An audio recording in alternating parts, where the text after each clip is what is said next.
अस्सलाम वालेकुम my dear students, this is सरसाद योर मैथ्स टीचर। स्टूडेंट्स, हमने class first year mathematics course का आगाज किया था लास्ट वीडियो लेक्चर से और हमने चैप्टर नंबर 1 किया। हमने इंट्रोडक्शन देखा था कि कॉम्प्लेक्स नंबर क्या होता है और हमने 2 क्वेश्चन सॉल्व किए थे related to values of iota. Iota की वैल्यूज से रिलेटेड 2 क्वेश्चन सॉल्व किए थे और आज इसको आगे बढ़ाते हैं, आगे कंटिन्यू करते हैं और क्वेश्चन नंबर 2 से स्टार्ट कर रहे हैं आज का video lecture. Exercise 1.1 question number 2 और यहां पर आपसे पूछा जा रहा है कि फॉर व्हाट वैल्यू, क्या वैल्यू होगी n की, where n is any number, कोई भी नंबर हो सकता है। For what value of n, कि आपको आयोटा n को सॉल्व करने पर ये डिफरेंट आंसर्स मिले।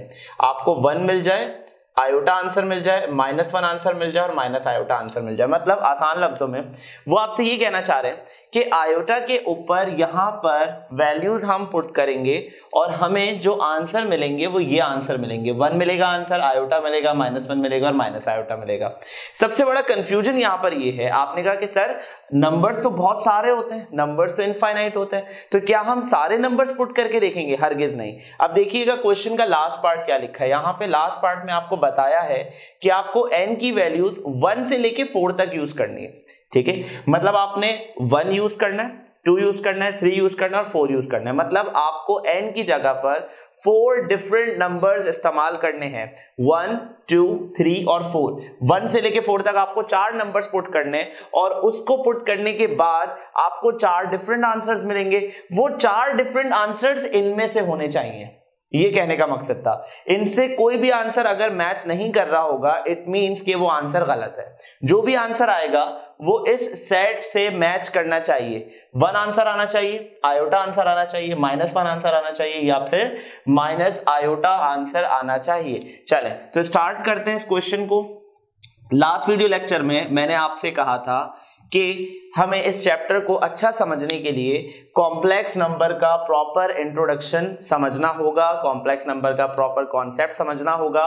तो उसके लिए मैंने आपको कहा था कि क्लास 9 की जो मैथ्स है उसमें आप जाकर प्लेलिस्ट पे हमारे अपना टीचर मैथ्स चैनल पर क्लास 9 मैथ्स के जो सेक्शन में आप जाएंगे तो आपको फर्स्ट चैप्टर मिलेगा real and complex number system. तो उसमें जाकर आप कॉम्प्लेक्स नंबर का पूरा इंट्रोडक्शन समझ सकते हैं और आपकी हेल्प के लिए मैंने लिंक उसमें दिया हुआ है, डिस्क्रिप्शन में दिया हुआ है, आप वहां पे जाइए और पूरा कॉम्प्लेक्स नंबर का लेक्चर समझिए, आयोटा क्या होता है आयोटा समझिए। उसके बाद जाकर आपको ये सारी चीजें बहुत अच्छी से क्लियर हो जाएंगी।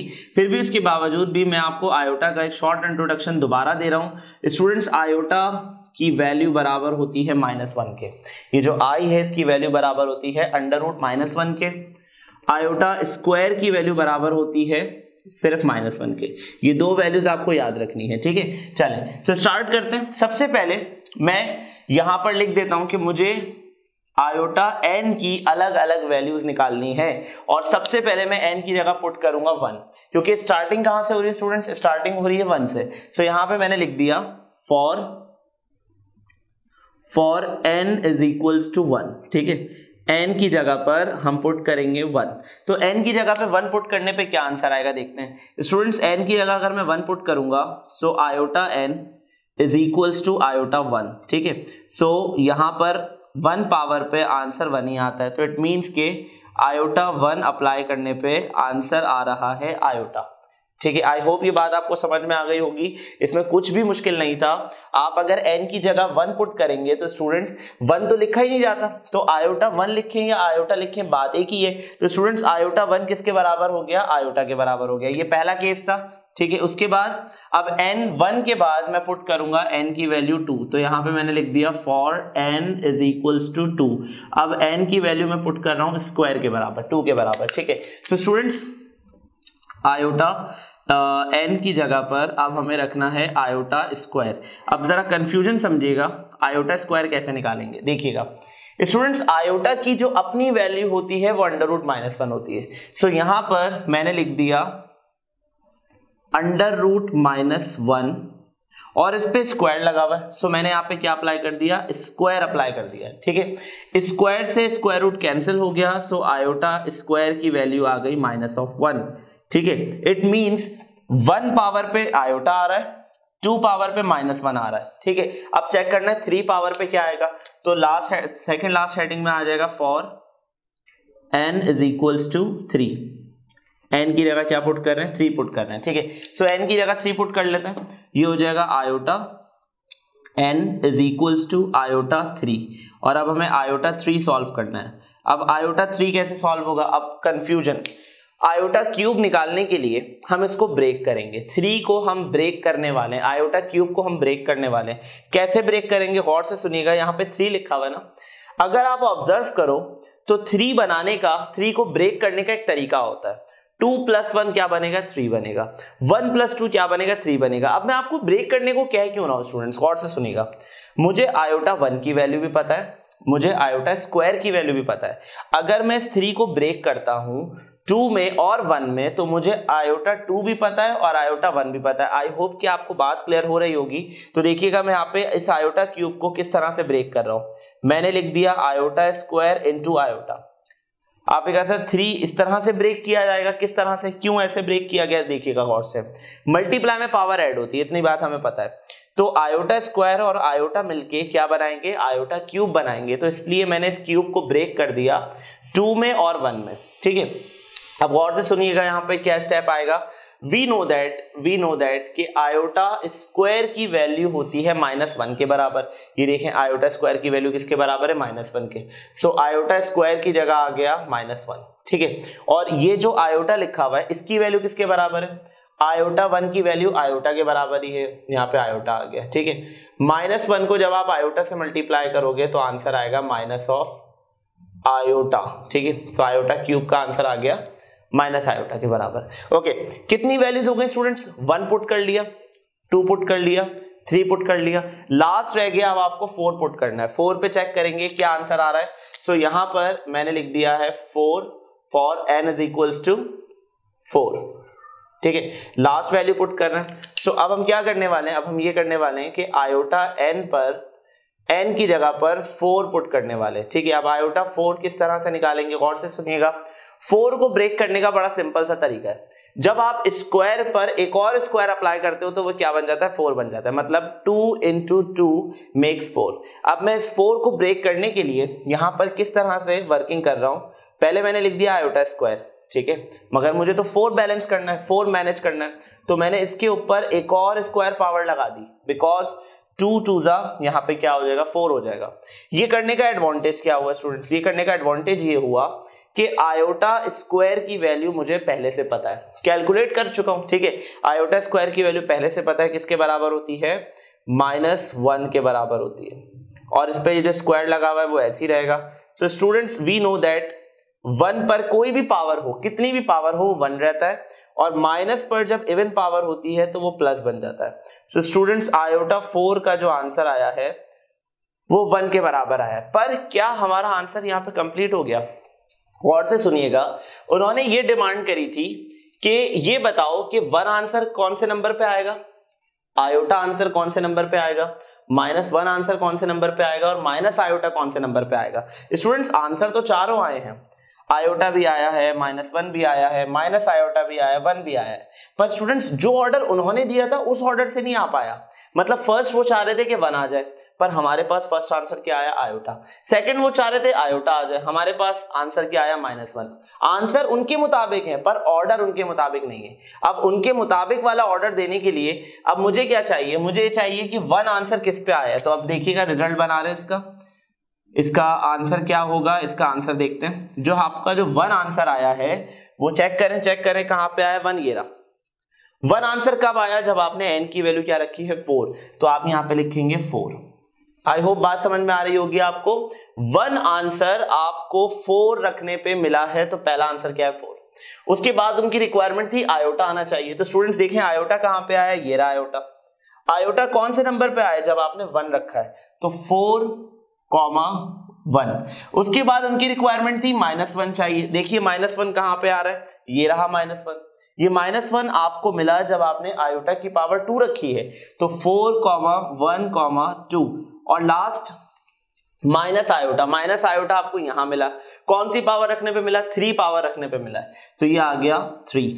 इस ऑर्डर को अगर आप फॉलो करेंगे तो आपको ये चारों आंसर मिल जाएंगे। ये इस सवाल का पर्पस था कि उन्होंने आंसर्स तो दे दिए थे, पर वो आपसे ये पूछना चाह रहे थे ये आंसर्स हमें कौन सी पावर्स पे मिल सकते हैं। तो 1 आपको उस वक्त मिल सकता है जब आप पावर 4 यूज करेंगे, आयोटा आपको उस वक्त मिल सकता है जब आप 1 यूज करेंगे, -1 उस वक्त मिलेगा जब आप 2 यूज करेंगे, और माइनस आयोटा उस वक्त मिलेगा जब आप 3 यूज करेंगे। तो ये हमारा क्वेश्चन नंबर 2 है और ये एक इंपॉर्टेंट क्वेश्चन है। वर्किंग से अंदाजा हो सकता है कि ये पेपर में पूछा जा सकता है, पर सेक्शन सी डिटेल आंसर में नहीं, सेक्शन बी शॉर्ट आंसर्स में पूछा जा सकता है। ठीक है, तो इसकी प्रैक्टिस करनी है अच्छे से।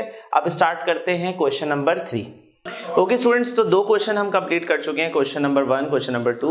और क्वेश्चन नंबर 3 को समझने से पहले हमें एक चीज समझनी होगी और उस टॉपिक का नाम है operations of complex number. Students, जैसे ऑर्डिनरी नंबर्स जैसे कि रियल नंबर्स ऐड होते हैं, सबट्रैक्ट होते हैं, मल्टीप्लाई होते हैं, डिवाइड होते हैं, इसी तरह complex number add, subtract, multiply, divide होते हैं, पर उनके कुछ रूल्स हैं और वो रूल्स मैंने यहाँ लिखे हुए हैं। स्टूडेंट्स, फॉर एग्जांपल हमारे पास ये कॉम्प्लेक्स नंबर है जिसे मैंने ऑर्डर पेयर की फॉर्म में शो किया है। अगर आपको ये वाली बात समझ में नहीं आई कि ऑर्डर पेयर क्या है, मैं अपनी बात को फिर रिपीट करूंगा, फिर रिमाइंड करूंगा। ये सारी चीजें क्लास 9 मैथमेटिक्स में मैं एक्सप्लेन कर चुका हूं, जो कि आपको हमारे चैनल पर अपना टीचर मैथ्स पे कंप्लीट वीडियो लेक्चर मिल जाएंगे क्लास 9 मैथ्स के। जब आप होम पर आते हैं तो उसमें आपके पास हमारे क्लास 9 मैथ्स के सेक्शंस बने हुए हैं, first chapter, second chapter, third chapter. आपको फर्स्ट चैप्टर में कॉम्प्लेक्स नंबर की कंप्लीट डिटेल्स मिल जाएंगी। आपकी हेल्प करने के लिए आपको वहां तक ना जाना पड़े, मैंने लिंक डिस्क्रिप्शन में दिया हुआ है ताकि आप उसको प्रॉपर स्टडी कर सकें। ओके, सो ऑर्डर पेयर मैं आपको फिर भी बता देता हूं शॉर्ट टर्म में कि ऑर्डर पेयर क्या होता है। जब भी आप कॉम्प्लेक्स नंबर को ब्रैकेट की फॉर्म में लिखते हैं, सही है, कॉम्प्लेक्स नंबर को आप ब्रैकेट में रिप्रेजेंट करते हैं और यहां पर भी आप नंबर पुट करते हैं, यहां पे भी आप नंबर पुट करते हैं और आयोटा नहीं लिखते। सबसे इंपॉर्टेंट चीज, ऑर्डर पेयर के अंदर आयोटा इमेजिनरी के साथ नहीं लिखा जाता। जो सेकंड वाला नंबर होता है उसके साथ आयोटा लिखा नहीं जाता, तो आप उसे ऑर्डर पेयर कहते हैं। तो आपके पास एडिशन के लिए ये फॉर्मूला है, सब्ट्रैक्शन के लिए ये फॉर्मूला है, मल्टीप्लिकेशन के लिए ये है और डिवीजन के लिए ये फॉर्मूला है। अब इसको इंप्लीमेंट कैसे करेंगे, इन फॉर्मूलाज को इस्तेमाल कैसे करेंगे, सो मैंने यहाँ पर क्वेश्चन लिखा है, क्वेश्चन नंबर 3 का फर्स्ट पार्ट। यहां पर ये 2 कॉम्प्लेक्स नंबर हैं। पहली चीज, इसे 4 कॉम्प्लेक्स नंबर काउंट नहीं करेंगे। कुछ स्टूडेंट एक मिस्टेक करते हैं, वो ये करते हैं 1 2 3 4, वो कहते हैं सर ये 4 कॉम्प्लेक्स नंबर हैं। हरगिज नहीं स्टूडेंट्स, एक ब्रैकेट को काउंटिंग में एक ही गिना जाएगा। इसको आप एक काउंट करेंगे, इसको आप एक काउंट करेंगे, तो टोटल कितने कॉम्प्लेक्स नंबर हैं हमारे पास? यहाँ पे 2 कॉम्प्लेक्स नंबर हैं और उन दोनों को क्या करना है, यहाँ पे डॉट किसे रिप्रेजेंट करता है? आपके मैथ्स में जो डॉट है वो रिप्रेजेंट करता है मल्टीप्लिकेशन को। सो आप यहाँ पर जो फॉर्मूला यूज करेंगे वो मल्टीप्लिकेशन वाला फॉर्मूला यूज करेंगे। सबसे पहली चीज ये कि आपको फॉर्मूला का रेफरेंस देना लाजमी है। सबसे पहले आप पूरा फॉर्मूला लिखेंगे, A, B dot C, D equals to, ये बराबर होता है AC minus BD, AD plus BC। ठीक है, सो आपने मल्टीप्लिकेशन का ये प्रॉपर फॉर्मूला लिख दिया है। अब जरा गौर से सुनिएगा कि हमारे पास A, B और CD ये कौन लोग हैं? स्टूडेंट्स, जो पहला नंबर होगा वो A का रोल प्ले करेगा, दूसरा B हो जाएगा, तीसरा C हो जाएगा और चौथा D हो जाएगा। अब आपको कुछ भी नहीं करना, सिर्फ फॉर्मूला में according to the question values place करनी है, कोई नया काम नहीं है ये। ठीक है, सो यहाँ पर इक्वल्स टू लगाया। अब यहाँ पे मैं कर्ली ब्रैकेट यूज करूंगा, इसकी कॉज आपको समझ में आ जाएगी कि कर्ली ब्रैकेट हम क्यों यूज कर रहे हैं। फर्स्ट A है तो A की वैल्यू क्या है मेरे पास? -6 के बराबर, तो A की जगह आ गया -6। उसके बाद C है, A और C मल्टीप्लाई हो रहे हैं इसलिए मैं ब्रैकेट में लिख रहा हूं। C की जगह पे क्या आ जाएगा? C की जगह आ जाएगा 4। ठीक है, उसके बाद यहाँ पे ये आ गया माइनस का साइन। B की वैल्यू क्या है स्टूडेंट्स? B की जगह आ जाएगा 3। ठीक है, और D की जगह पर आ जाएगा -2। ब्रैकेट क्लोज, फिर यहाँ पे कॉमा लगा देंगे। AD प्लस BC, A की जगह आ जाएगा -6। ठीक है, D की जगह आ जाएगा -2। ठीक है, प्लस B की जगह पर क्या आ जाएगा? B की जो वैल्यू है वो 3 के बराबर है और C की जगह आ जाएगा 4 और यहां पर इस कर्ली ब्रैकेट को एंड कर देंगे। अब आपको सिर्फ और सिर्फ इन वैल्यूज को सिंप्लीफाई करना है, इन्हें सॉल्व करना है। देखिएगा किस तरह से सॉल्व होंगी। 6 4 24, ठीक है, 3 2 जा 6, पर एक बात नोट कीजिए, बाहर भी माइनस लगा हुआ है, 2 के साथ भी माइनस है, माइनस इंटू माइनस यहाँ पर आ जाएगा प्लस, ठीक है। उसके बाद यहाँ पर कॉमा लगा हुआ है तो आप यहाँ पे कॉमा यूज करेंगे, माइनस माइनस प्लस, 6 2 जा 12 प्लस 3 4 जा 12, ठीक है। यहाँ तक बात समझ में आ गई। उसके बाद इसे सॉल्व कर लेते हैं। 24 माइनस प्लस माइनस, 24 में से 6 जाएगा तो आप 18 लिखेंगे, पर हमेशा एडिशन सब्ट्रैक्शन में बड़े नंबर के साइन को यूज किया जाता है, तो यहाँ पे जो बड़ा नंबर है वो 24 है और 24 के साथ माइनस है, सो यहाँ पर माइनस साइन यूज किया जाएगा, ठीक है। उसके बाद क्या है, उसके बाद ये है 12 प्लस 12, तो 12 प्लस 12 यहाँ पे हो जाएगा 24 के बराबर। तो स्टूडेंट्स इन दो कॉम्प्लेक्स नंबर्स को जब आप मल्टीप्लाई करेंगे तो आंसर ये आएगा 18,24, ठीक है। सो ये सिर्फ पार्ट 1 था जिसमें मैंने आपको मल्टीप्लिकेशन का इंट्रोडक्शन दिया है। इसी तरह से एडिशन, सब्ट्रैक्शन और डिवीजन भी होंगे, पर आपको अगर ये क्वेश्चन अच्छे से समझना है तो एक कंडीशन है, वो कंडीशन ये है कि आपको ये चारों फॉर्मूलाज अच्छे से याद होने चाहिए, क्योंकि पेपर में कोई फॉर्मूला शीट नहीं मिलती। अगर पेपर में ये क्वेश्चन आएगा तो आपको फॉर्मूले याद होने चाहिए, इसलिए मैंने आपकी हेल्प के लिए पहले फॉर्मूला लिख दिए। तो आप जब नोट कर रहे हैं सारी चीज़ों को तो सबसे पहले एक फॉर्मूला लिस्ट बना लें ताकि आपको ये क्वेश्चन अच्छे से समझ में आए। तो इंशाल्लाह नेक्स्ट वीडियो लेक्चर से इस क्वेश्चन को कंटिन्यू करेंगे। अपना बहुत ख्याल रखिएगा। अल्लाह हाफिज़।